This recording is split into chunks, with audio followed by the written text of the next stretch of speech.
අපගේ ආරාධනාව පිළිගෙන මෙම ස්ථානයට පැමිණ මෙම සංකල්පය ආරම්භ වූ මොහොතේ සිට අද දක්වාම පිටුපසින් සිට ශක්තියක් වෙමින් තරංග හෙට්ටිආරච්චිට මල්ලි ඔයා කරන වැඩේ හරි ඒ වැඩේට මම ඕන වෙලාවක සහයෝගය දෙනවා කියලා කියමින් නිරන්තරයෙන්ම ඔහුව දිරිමත් කරමින් අද මේ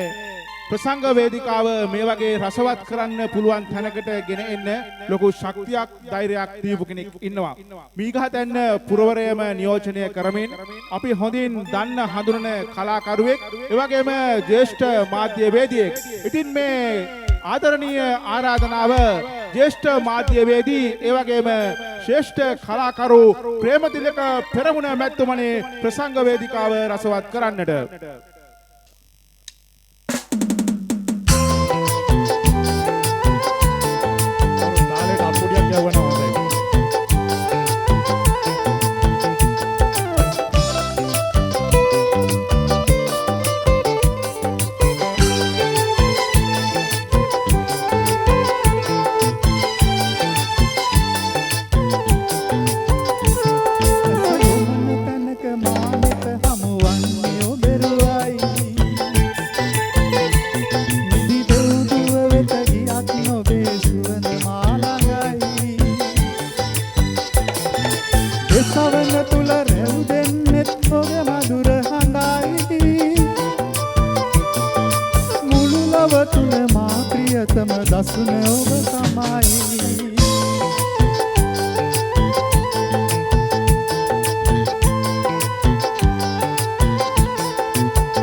Suna